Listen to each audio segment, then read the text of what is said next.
Morning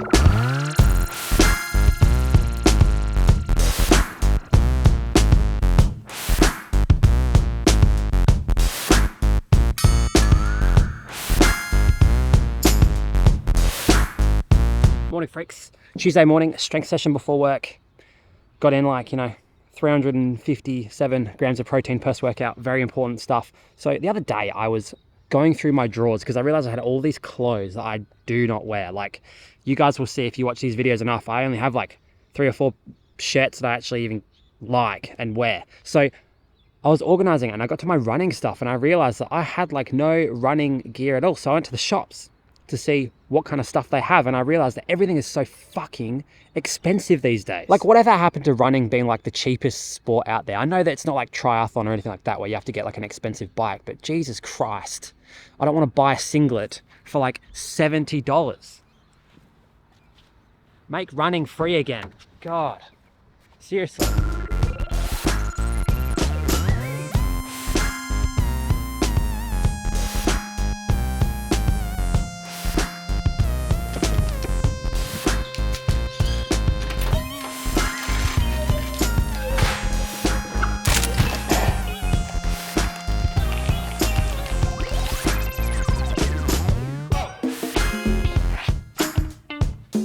Like, I don't know about you guys, but in Australia, the cost of living has gone up so much in the past 4 years. Housing is absolutely cooked. People can't afford to pay for houses. Groceries are insane. Bloody Coles and Woolworths have like jacked up the prices like crazy. Like, everything is just so much more expensive. The last thing I want to do is spend $70 on a singlet or like $300 on a pair of shoes that only last 200 kilometers. So what I think we should do today is firstly talk about things that you can do for free to get faster without having to pay for a pair of Alpha Flies for 400 Australian dollars. And then we'll talk about things that you can actually do to extend what you already have or make smart purchases, because the dollar does not go as far anymore. And I'm absolutely sick of it.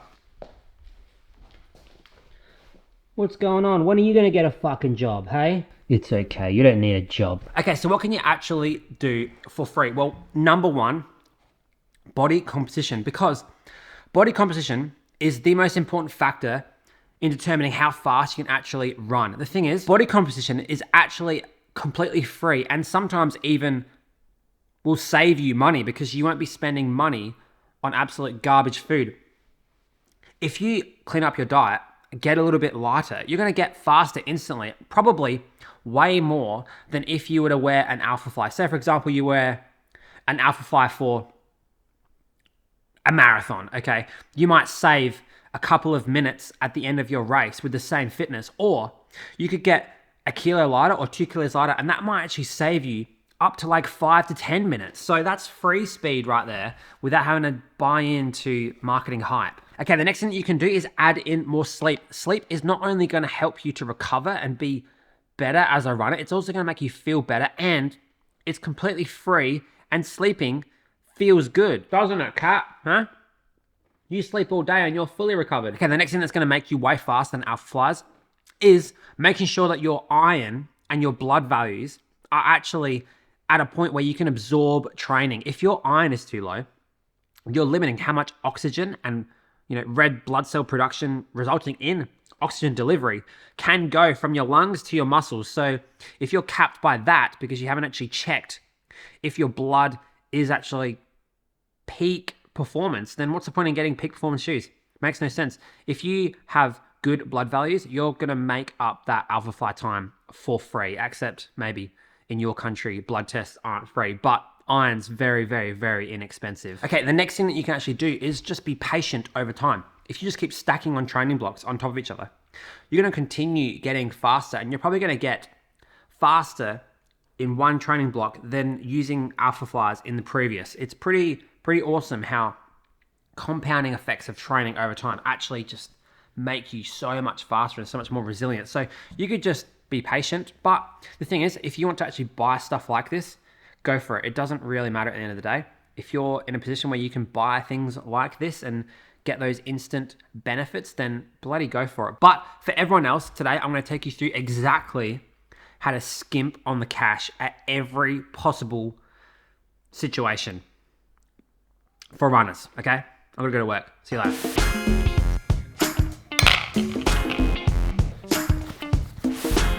But I want you guys to let me know in the comments what crazy things that you've bought recently and for how much. I want to hear. Like me, I bought this fucking thing. It doesn't do anything different to anything else. I just bought it because, well, I don't really know why I bought it. Shut up.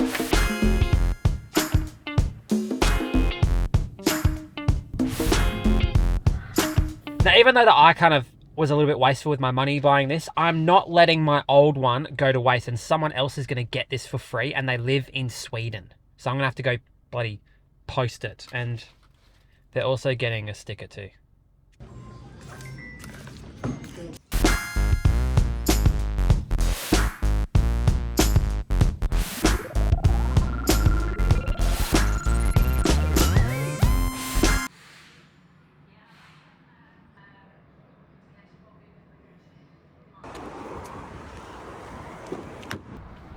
Okay, so update, if you have a car, just get rid of it, and then you can buy as many Alpha Flyers as you want and probably still come out with money on the other side. So yeah, fuck cars basically. All right, time to get back to work.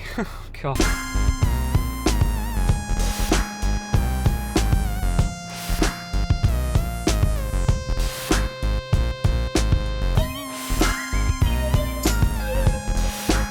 Well, at least my issue was only tyres. Fuck.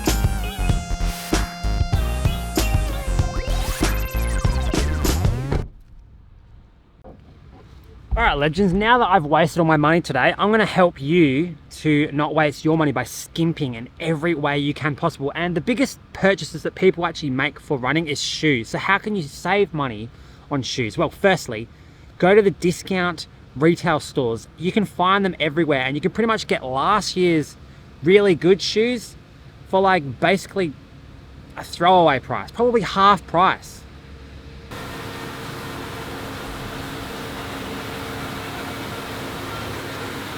Anyway, now the next thing that you can do is actually rotate your shoes like a pyramid. That's right, you're gonna rotate like a pyramid. Imagine a pyramid, okay? So your best and most newest shoes go on the priority list at the top. You use them for all the stuff that actually matters.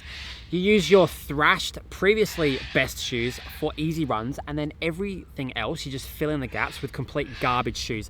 I have shoes that I've worn for 1,500 kilometers that I still have and might run maybe like once a month or so like that. So I try not to throw away shoes because they all end up in landfill anyway. And the last thing that I want to do is contribute to landfill with shoes that still have like 1,000 kilometers left in their life.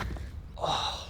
Another way that you can actually skimp is by prioritizing the types of clothes that you actually get. Like, I don't know about you, but I don't give a shit about singlets and shirts and stuff because number one, half the year I don't run with a shirt, and number two, like, they don't actually do anything really. Not like shorts or like running tights or socks where the primary thing is prevention of like rubbing and things like that, and also legal issues. You can't really run around without shorts on. But you have to wear sunscreen, and thinking about the sun, everyone needs to wear a hat. Hats are really important, just like these ones here. Best hats in the game. Well, not really in the game yet because I'm still building a website. But anyway, hats are really important. You can't really skimp on hats and socks and shorts. Those are the three.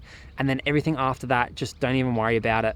Wear whatever the hell you can find. I sometimes wear shirts and singlets from like, you know, like Kmart or Target, and they cost like $5, but you know, it'll do. All it does is get covered in sweat, and then it goes in the washing machine anyway. It's not really doing anything. Now, the last thing that you can do is really try and nail in your nutrition, because gels are so expensive. If you're doing 2 sessions a week and a long run over 2 hours, you're probably going through 5 or 6 gels a week, and that is so much money. That's like $35,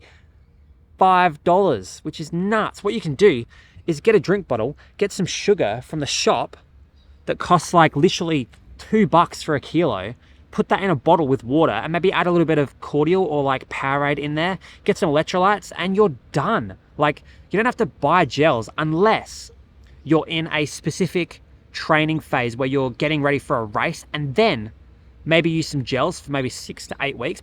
But outside of that time, Don't even buy a gel. Save your money. Get some sugar water. It'll do you some good. But anyway, that's enough for today. I have to go make up my earnings from paying for tires. Okay, I'll see you guys tomorrow. Peace out.